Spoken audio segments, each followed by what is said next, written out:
Actually, Congressman, what you're not seeing is the sack of the detail out of the picture's view. And that is the day where we remember the more than 3,000 people that have died on 9/11. I actually responded to Ground Zero. I was there going through the ashes of the World Trade Center. I was there at Fresh Kills. I'm not asking you that. I'm asking you, Congressman, were you the special agent in charge? To show respect for a Secret Service member that died on 9/11. Oh, that you're trying to be. Do not invoke 9/11 for political purposes. Oh, that not. I'm invoking this. You are, sir. Gentlemen, and you are out of line. I would like to ask him a question. Please. You are out of line, Congressman. Don't try to bully me.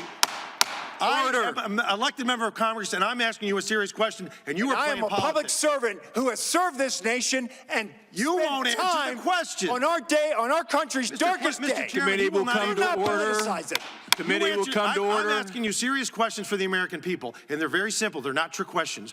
Were you the special agent in charge that day? No, I wasn't. I was there representing the United States Secret Service, sir. Mr. Fallon, your time's expired. It did not affect protective operations. You know why you were there? Because you wanted to be visible, because you are auditioning for this job. I was there to pay respect for a fallen member of this agency. You endangered President Biden's life, Vice President Harris's life, because you put those agents out of position. Mr. Chairman. Did you have a radio with you? Mr. Fallon, your time has expired. I did, sir, and you are out of line. Mr. Chairman, Mr. Chairman.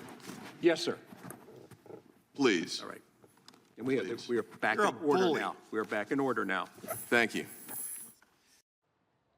Well, sometimes things get a little heated in these congressional testimonies, and obviously this is a topic that is enormously sensitive. I mean, imagine what this country would be like right now if things had gone differently, if that assassination attempt had been successful in Butler on July 13th. So emotions are running high. I believe the question was around his presence, Ronald Rowe, the acting director of Secret Service, because remember, the director stepped down after Butler, Kim Cheadle.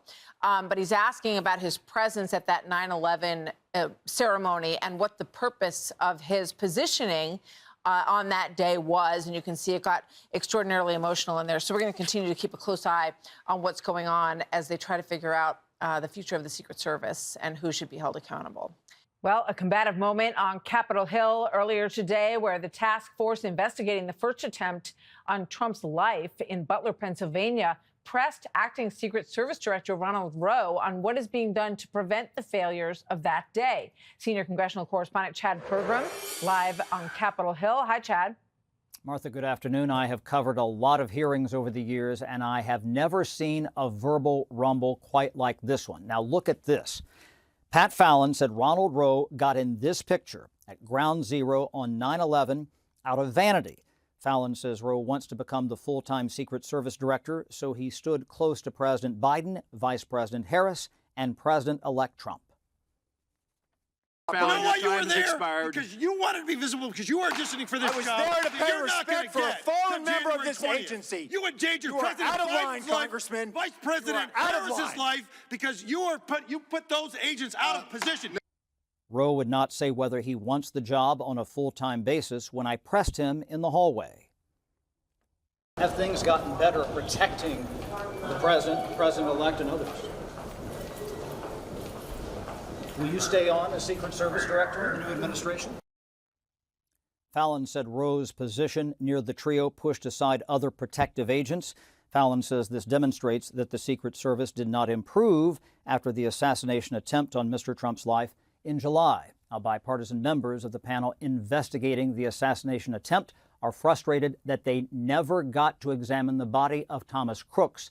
The report is due next week. No, I don't think it's any more efficient than it was prior to this guy, Ron Rowe, taking charge of the Secret Service.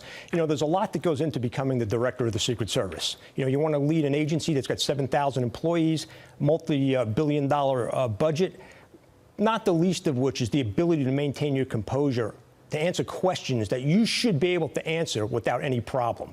And to add to that, this guy has yet to take any responsibility for any of the shortcomings that led to the shooting in Butler, as well as the incident on that golf course following the shooting in Butler, right? All these things he's talking about, we're going to do this and change that and turn this on, hey, if you had just left things alone and left them the way that they were and got back to the basics that made the Secret Service great, you wouldn't have had these issues. But this is the guy that was purely responsible for cutting back, which led to President Trump getting shot in Butler.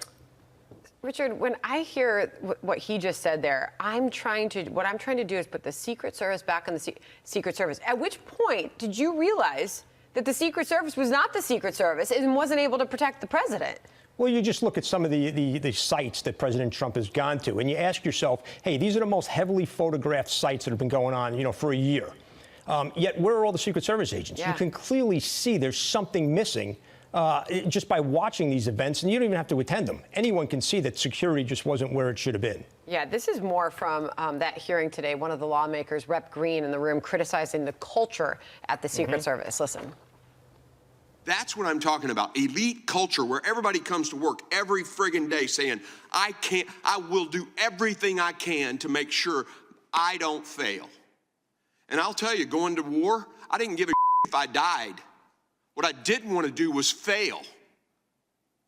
But your guys showed up that day and didn't give a There was apathy and complacency, period. And that's your mission now.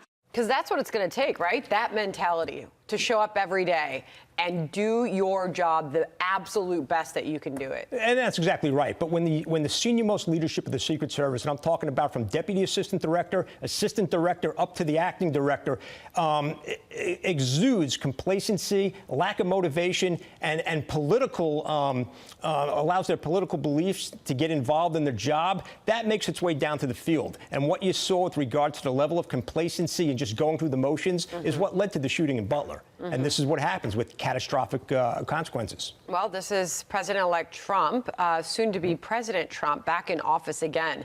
They are going to have a huge task before them. He travels a lot, right? Yep. I mean, he's out there a lot. Yep.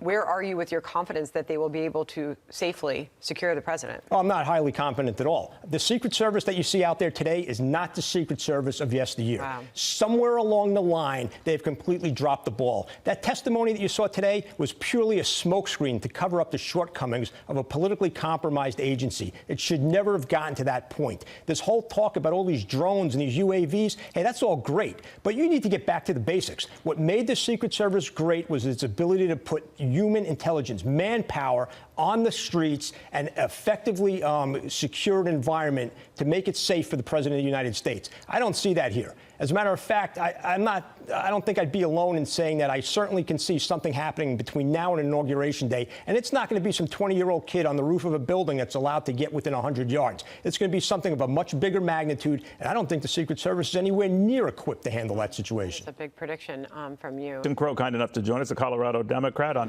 what he makes of all of this. Where do you think this is going, Congressman? Neil, it's good to be with you. First of all, today was our final hearing that culminated 5 months of bipartisan work. We have completed an investigation. It is thorough. It is comprehensive.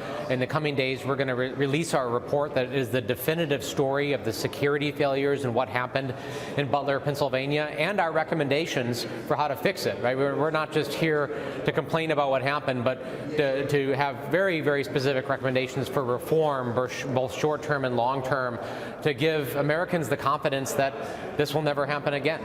Do you have confidence in the Secret Service now, Congressman?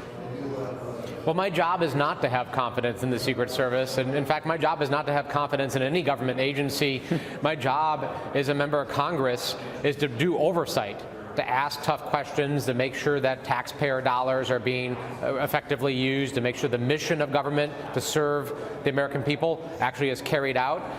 So no, I never take anything at face value. I never take anyone at their word here, because that's not my job. That's not what my constituents expect me to do. So I'm going to continue to ask the tough questions, and there's going to be some time to implement these recommendations. Some of them are long-term training focused, some of them are structural, some of them are the way in which the agency operates, and those are things that don't change overnight.